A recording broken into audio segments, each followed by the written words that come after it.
We limited screen time, but my child still isn't talking as much as his peers. Did we mess up his development, and how can we get him back on track? The screen time debate is a very, very big issue. It can be a hot button topic. It can be kind of controversial. I am of the mindset that we can use screen time, but we need to make it work for us.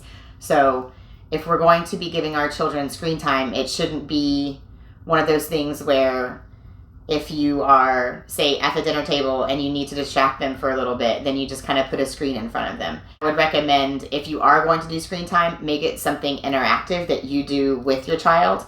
That way it doesn't take out the human connection component of the relationship in general. If you notice, whenever your kiddo has a lot of screen time, they can be more impulsive. They can be a little bit less patient with you, and sometimes they can expect things too quickly. So it's that whole patience factor. Screen time is very sensory overload, especially for the ones that are geared towards toddlers and 3 years old, 4 years old, 5 years old. Those are all very, very like sensory overload. There's lots of visual pictures, lots of things moving. They get a lot of instant gratification just by touching a button or things like that, which can impact their development in the future because it can decrease their patience, it can increase their impulsivity, and just make them a little bit more reactive to situations rather than being able to sit back and watch what happens. What is the biggest difference between a child learning speech from a screen versus learning from a parent or a book?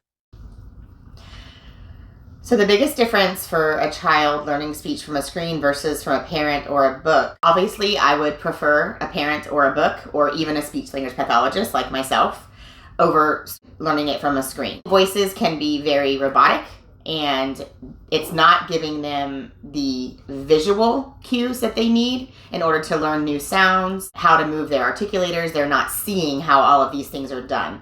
But when they're communicating and learning from an SLP or from a parent, they are seeing how their lips come together to make that B sound. They're seeing how your tongue moves when you make that L sound. But if all they're getting is screen time and hearing a voice, then they're not getting those visual cues that they need. Also, I feel like learning speech from a screen, they might have an animated child per se on the video, and those don't look realistic. So the way that child moves his mouth on the screen is not going to be the way that your kiddo moves his mouth, because he's not an animation. He is a real, live, living, breathing human. If a parent is exhausted after work, what are the low-energy ways they can still build speech skills?